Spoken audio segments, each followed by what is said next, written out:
When you think of unsafe cars, one of the first things that comes to mind is the Ford Pinto, which literally exploded whenever anyone hit it from behind. But the Pinto is far from being the only car with the dubious honor unsafe. This episode is all about some of the riskiest cars ever made, and these aren't just cars that could get you killed, because risk comes in all shapes and sizes. Jessica, these are the most unsafe cars ever made. D-list. Whether you're working from home, working out, listening to music or podcasts, or just watching another great Donut Media video, Raycon Earbuds has you covered. Snoop Dogg loves his Raycons, and I honestly love my Raycons too. These little beauties are capable of incredible sound quality, just as you've come to expect from other premium wireless earbuds, but with a price around half of what other companies are charging, and with a discreet, but honestly, striking design. You're gonna stand out from the crowd. What's better? The compact carrying case will charge the earbuds 4 times on a single charge. Raycon's new everyday E25 earbuds are their best model yet, with 6 hours of playtime, seamless Bluetooth pairing, and a more compact design which gives you a comfortable noise isolating fit. And did someone say fun new colors? I did just now, because Raycon has come through with new colors, including blue. Go to buyraycon.com/donut or hit the link in the description of this video for 15% off of your Raycon order. Support the companies that support Donut. They're the reason that we're able to give you guys stuff for free. Number 8, Chevy Camaro ZL1 1LE. The Chevy Camaro 1LE is a badass muscle car with an equally badass 5-star safety rating. So why is it on my list of the most unsafe cars? Well, turns out that our brothers and sisters across the pond over in Europe can't even own one of these because the aerodynamic bodywork is too dangerous for pedestrians. Look, all right, look at this thing. It's freaking sharp as heck. When you're right, you're right. There's nothing soft about this car. And frankly, being impaled by one of these bad boys pushing 650 sweet horsepower would be a pretty sick way to go. European legislators feel that this car would be better classified as a weapon. And rather than removing the huge front splitter and dive planes, Chevrolet Chase decided not to release the car in Europe at all. And quite frankly, I don't blame them, because the only thing more dangerous than a Camaro on the track is a Camaro in the air.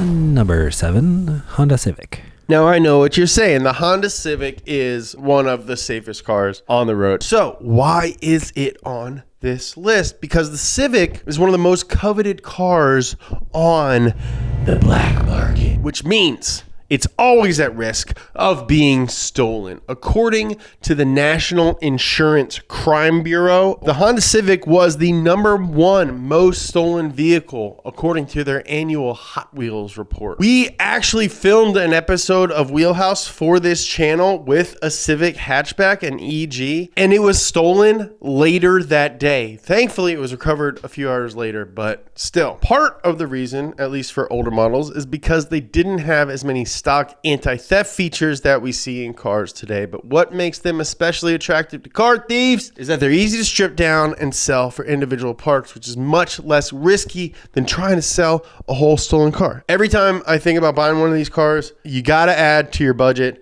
a quick release steering wheel and a hidden kill switch. It just comes with the territory. Number 6, any black car. This next car isn't one model in particular, but it is a color. A study from Monash University found that black cars are 12% more likely to get in a crash, followed closely by gray, silver, and blue. White colored cars had the lowest crash risk of any, followed by cream, yellow, and beige. Now, if you might be thinking the reason darker colored cars get in more accidents is because they're harder to see and differentiate in contrast to their environments when driving at night, you are unfortunately absolutely right. But even if you pick a safer, aka less sexy color for your car, there may be a trade-off in risk, because even though brighter cars increase visibility, silver and white cars are targeted most for theft. So it's damned if you do It's damned if you don't. If this is your first donut video, go ahead and hit that subscribe button. Hit the notification bell so you don't miss any new stuff. Number 5.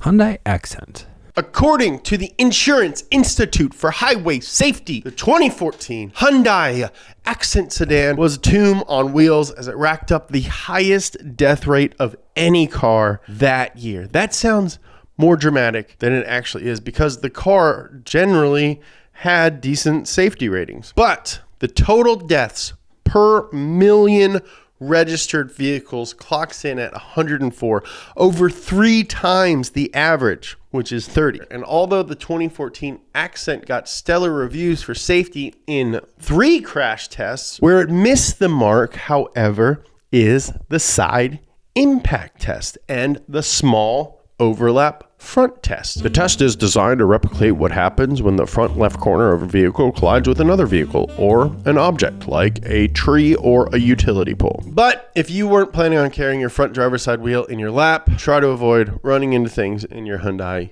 Accent. Number 4.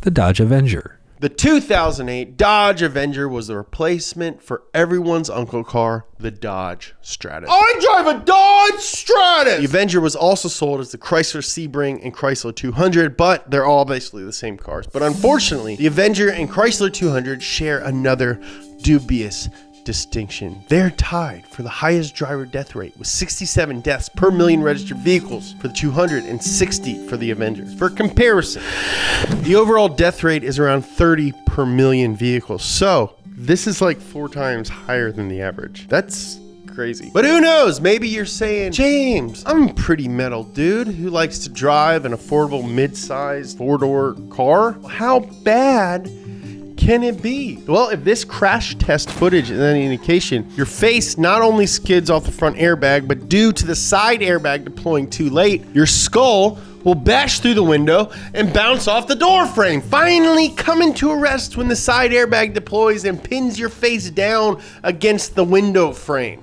Does that answer your freaking question, tough guy? Let me know in the comments below. Number 3.